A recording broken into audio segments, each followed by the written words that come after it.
Hello à toutes et à tous, on se retrouve pour un nouveau numéro de Comics et vous que j'ai un peu abandonné ces derniers temps puisque j'avais des problèmes d'électricité chez moi, donc c'est un peu compliqué de vous faire des vidéos. Et là je reviens avec deux récits à vous présenter, un chez DC Comics, Joker War Batman, le tome 3, et un autre qui est en VO chez Marvel qui va sortir prochainement en VF qui est Fantastic Four Antithesis. Donc on va voir ça tout de suite dans Comics et vous.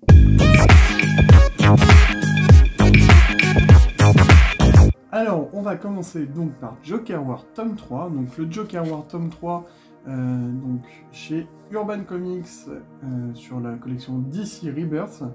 Donc Joker War était déjà sorti donc en tome 1 et tome 2 et s'intéressait là pour le coup à vraiment la guerre entre le Joker et Batman. Et on avait donc eu l'épilogue de cette guerre dans le tome 2, et ce tome 3 va traiter en fait des conséquences de la Joker War sur Batman, sur Harley Quinn et sur Gotham de manière générale. Et dans ce numéro, du coup, on va repartir donc sur les bases de la suite de Joker War, avec un Batman qui va devoir plutôt trouver une place dans Gotham, retrouver sa place, notamment ne plus être à la tête de Wayne Enterprise, par exemple, et surtout de devoir subsister dans un monde qui est de plus en plus restreint pour lui, avec de moins en moins d'aide finalement autour de lui, et de se réinventer. Donc ça déjà c'est un point fort de la fin de Joker War, qui est très bien traité je trouve, dans ce numéro. Donc ce numéro est repris, donc c'est James Tynion IV, oui voilà c'est ça, c'est bien James Tynion IV, et sur la partie principale, donc ce numéro il regroupe pas mal de choses, finalement il regroupe les numéros de la série Batman qui suivent Joker War. Il regroupe également le premier numéro de Punchline, qui est l'un des personnages que l'on a découvert dans Joker War, qui est la nouvelle Harley Quinn, entre guillemets, si on peut l'appeler comme ça, mais même si ce personnage a sa propre personnalité et ses propres traits. Et on va s'intéresser aussi au tueur de clowns, qui était apparu lors de cette Joker War dans le Annual. Alors je crois que c'est Annual numéro 1, si je vous dis pas de bêtises, je vais vérifier. Non, c'est le numéro 5, Battle Annual numéro 5. Voilà, donc finalement ce tome 3 se découpe en 3 parties. Donc, comme je vous disais, la suite de Batman, de la série Batman régulière, qui est pour moi très très bien fait, avec un dessin de Guy M. March. Alors je vais vous montrer Guy M. March, je sais pas, ça vous me dites en commentaire comment on doit dire, qui est, je trouve, vraiment très beau. Donc ça, par exemple, c'est les premières pages qu'il a dessinées, donc voilà, vous voyez mieux, peut-être, comme ça. Je trouve ça très bien, l'histoire va donc reparler de Batman et de comment il va se réinventer, comment il va redevenir Batman, et comment surtout il va regagner la confiance de ses proches et finalement de la ville et redevenir le héros qu'il est. Et il y a un nouveau trouble fait qui va venir le voir, qui est Ghostmaker. Et Ghostmaker, donc je vais essayer de trouver une page pour vous le montrer un peu, qui est... Alors voilà, par exemple cette page-là avec la Ghostmaker qui est juste là, qui affronte Batman, et là juste là Harley Quinn aussi, qui est très très bien. Donc Ghostmaker qui est un nouvel antagoniste qui arrive dans Gotham pour affronter Batman, et celui-là ne va rester finalement que quelques numéros, donc on en apprend un peu plus également sur ce qui lie ces deux personnages, donc ça je vais pas vous le spoiler, mais cette partie-là est plus ou moins intéressante. Alors c'est un combat d'idées, moi j'ai pas tellement accroché à ce combat d'idées entre les deux, je trouvais ça un peu futile et un peu superficiel.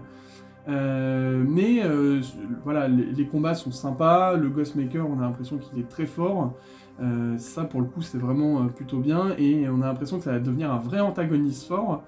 Le seul souci c'est que vraiment ça commence à s'essouffler sur la fin, et malgré le fait que Ghostmaker soit quand même un antagoniste assez puissant et capable de mettre à mal Batman, bah finalement ça va...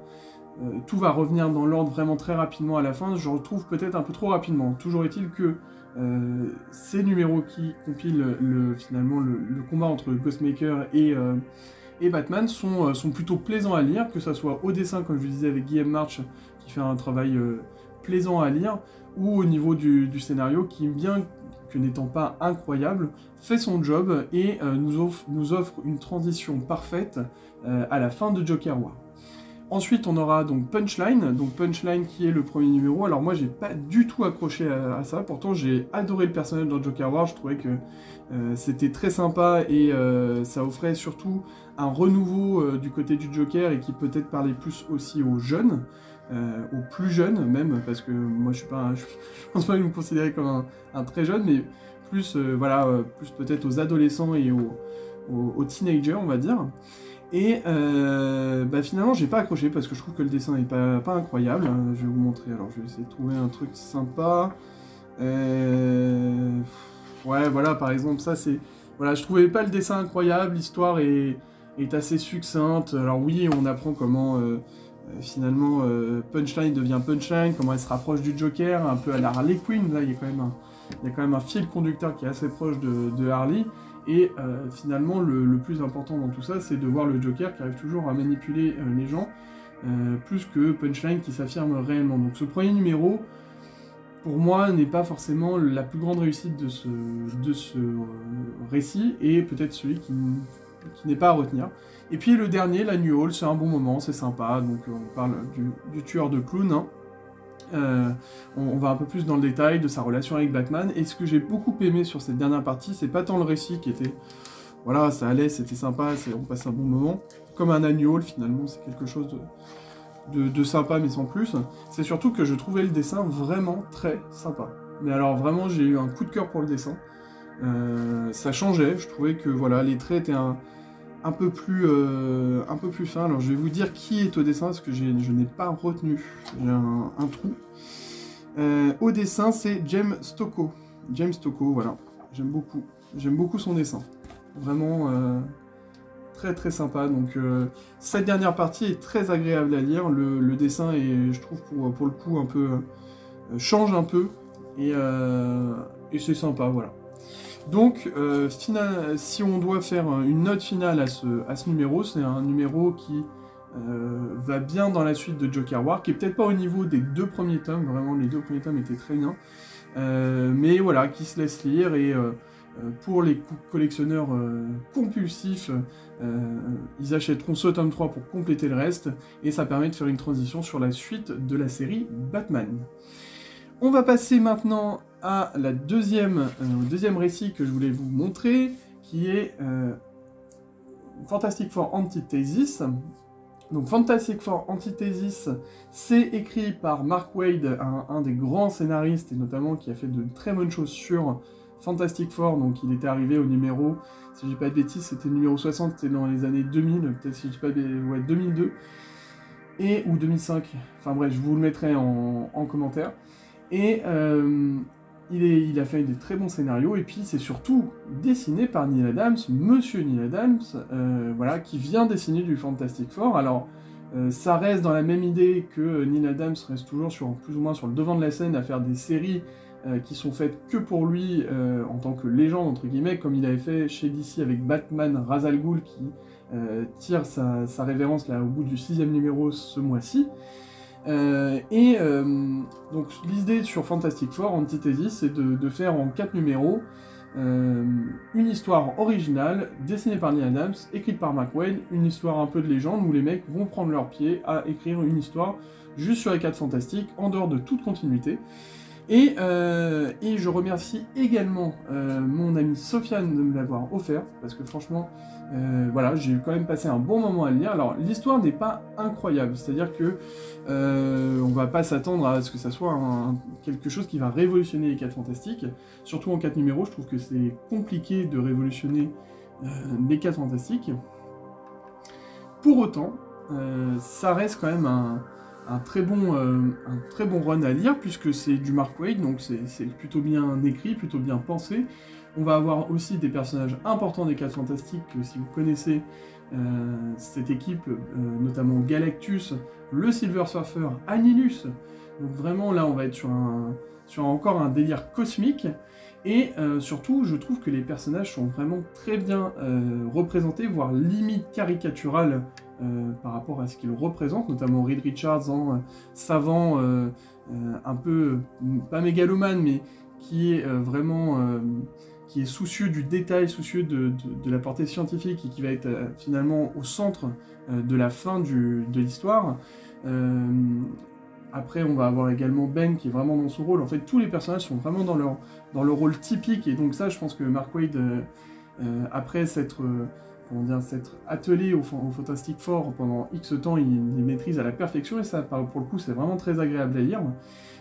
L'histoire en soi, voilà, on retrouve Galactus et ils vont devoir finalement réussir à redonner de la vie à Galan, l'être de Galactus, et puis il va s'en suivre tout un tas de choses, et résister notamment aux méchants Antithésys, venus de la zone négative, d'où l'apparition avec Annihilus. Donc voilà, c'est beaucoup de choses qui se télescopent dans cette série, qui va finalement à 100 à l'heure. Ça, pour le coup, c'était très sympa.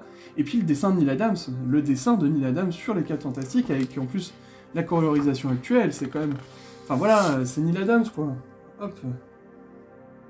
Voilà, c'est quand même magnifique, y a pas à dire. Et juste pour ça, et puis en grand format comme ça, donc là c'est de la VO. Hein.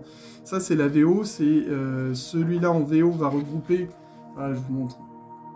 Celui-là, ce numéro-là, donc en VO, qui est en grand format, va regrouper donc les 4 numéros de Fantastic Four Antithésys, et ils vont regrouper aussi la première apparition de Neal Adams dans l'univers Marvel avec le X-Men, donc si je ne dis pas bêtise, c'est 65, oui, 65 bien évidemment, le numéro 65 où il dessine pour la première fois pour Marvel, et puis la première apparition de Mark Waid sur les 4 Fantastiques, donc voilà, ce sont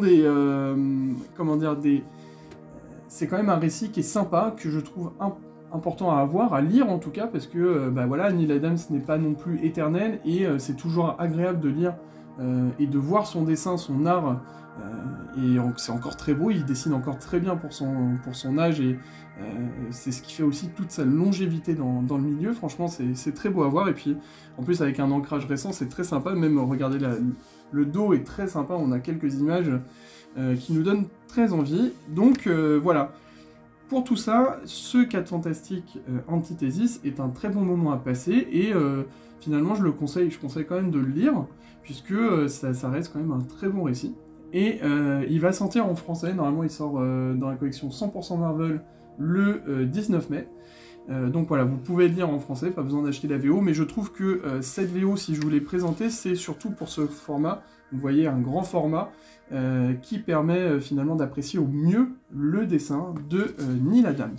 Donc j'espère que cette vidéo vous aura plu, n'hésitez pas à me dire ce que vous allez lire dans la semaine, n'hésitez pas non plus à liker cette vidéo si elle vous a plu, toujours la même chose, Instagram, TikTok, Kryptonic Comics pour d'autres contenus, je vais essayer d'en mettre un peu plus là maintenant que je suis revenu chez moi. Et puis on se retrouve la semaine prochaine, j'aurai sûrement du Empire à vous proposer, et dans pas longtemps également la collection de printemps de chez Panini Comics qui a sorti une très belle collection que je vais vous présenter. Donc voilà, je vous dis à très vite, et surtout portez-vous bien, salut!